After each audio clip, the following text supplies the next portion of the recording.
Hi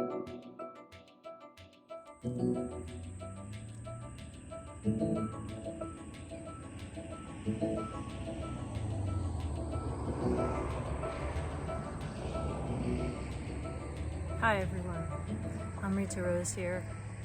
So I wanted to take a minute to get real. Not that I'm anything else, but a little behind the scenes. So I'm out here at this wonderful nature area, and there's a beautiful mountain off to one side and a canal over here and some pastures and some mountains you can see behind me. And I've been trying to shoot this video on connection between humans. And, you know, it's funny to shoot like a 7-minute video. It's taken me about 2.5 hours. And here's why. It's so noisy everywhere. And what it really, you know, part of it was I wanted to talk about like the noise that we all live with and how distracting and how draining it can be for all of us, particularly for those of us who are neurodivergent. We are, and I am, highly sensitive to sounds of all kinds. So just in trying to shoot this one short video for you all about connection to other humans, I had a helicopter fly over, which almost never happens, a couple of small planes, a ton of cars, pickup trucks with their windows rolled down, and I can actually hear the songs that they're playing in their pickup truck cabs clear enough to sing along. Bicyclists who were chatting, who came up the road, lots of just noise of all kinds that is not natural. And about midway through trying to video this, the video on connection, I realized I was getting really frustrated, and I could feel it in my body. Like I could feel my whole body getting tense, and I could feel anger coming up for me because of the level of noise. And you're going to hear there's a plane coming over in a minute, I'm sure. I can hear it right on the edge of my awareness. But you know, I realized something, that sitting here, and I'm sitting on a fence that's moving, so you're going to see me rocking back and forth a little. So I'm literally ungrounded, which I think amplifies all of the emotional response I'm having to all these sounds. But it also, you know, when I tuned into how angry and tense I was feeling physically, and how unsettled all of this noise was making me feel, you know, it's something that occurs every day that I often don't pay attention to because it's literally all the time, every day. I currently live in a medium to small town in Colorado, and I came out here because it's a wilderness. I expected it to be, you know, it's a kind of one-lane road with almost no outlet, and I expected it to be pretty quiet. And it's amazing how much noise has been here. And part of the reason I don't usually record in my backyard, if any of you have seen some of the backyard videos, is that I'll wait until, you know, the hour when I think it's going to be the quietest, and inevitably my neighbor starts mowing his lawn, or somebody's working on a roof the next block over, or building something, and there's so much noise. And it really has me thinking about how much the human-made noise, traffic noise, air noise, just all of the noise that we create in the world, this constant hum and battering that we create, we also take into our bodies. And I think that profoundly changes our ability to navigate the emotional world. I think, and again, this is just my personal take on things, but I know for a fact that by the end of the day, living in the town where I live, which is relatively noisy compared to a lot of places I've lived, I feel worn out and frustrated and kind of angry and pissed off. And I realize that it is because of the noise level. It's this constant noise.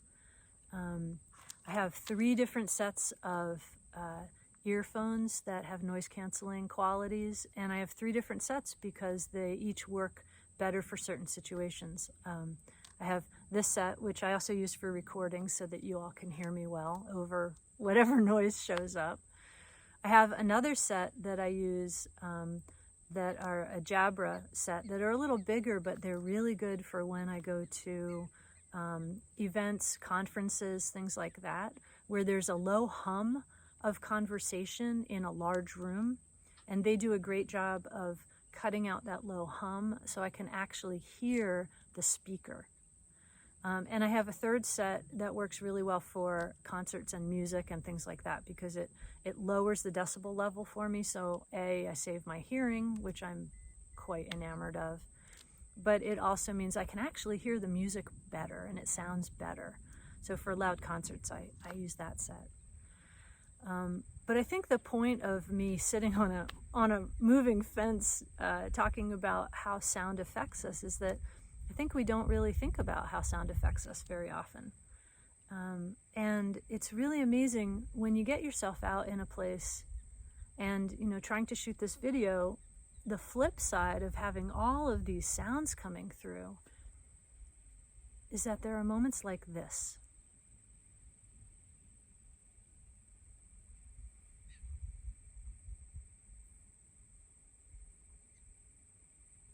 And moments like this where all I hear is the gentle movement of the canal to the next to me and a couple of birds.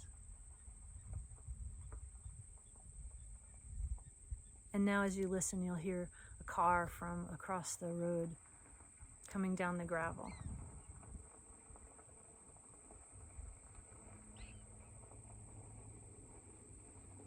And noticing the shift in my body, and maybe you notice a shift in your body when that car on gravel, and now it's going to drive past on the asphalt. As it drives past, notice the difference in your body.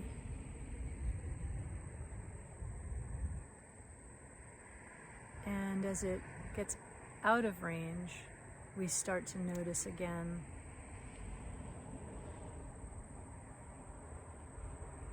the sound of the quiet. Now is another car coming in, of course, right? Because I'm trying to talk about quiet and now there's another car on gravel, which is perfect. I think it's really, really important to notice, are there places in your life that you can go where it actually is really quiet, where there isn't any man-made sound, even if it's just for a half an hour?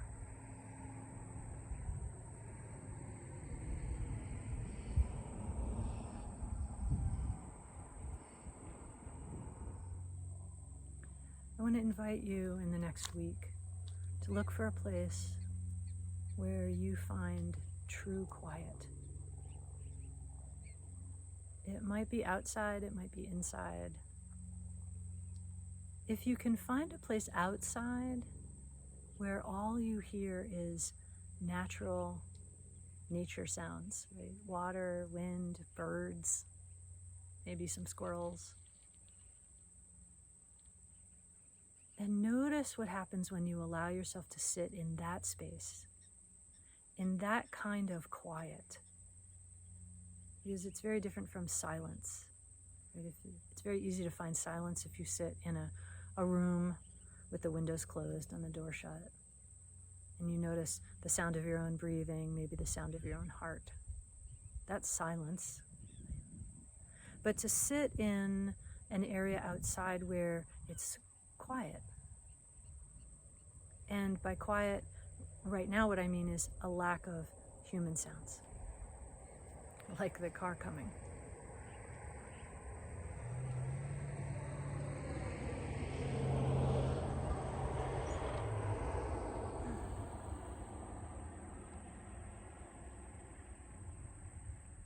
This week, I invite you to find a place of quiet.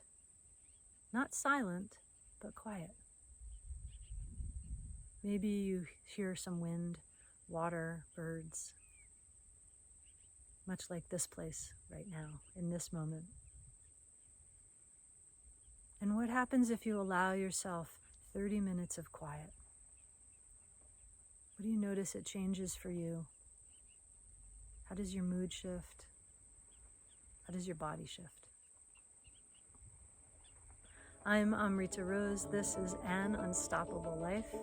Hit the like button if you enjoyed this, and please share and save, and keep your eyes peeled for the space for more wisdom, and enjoy those quiet moments.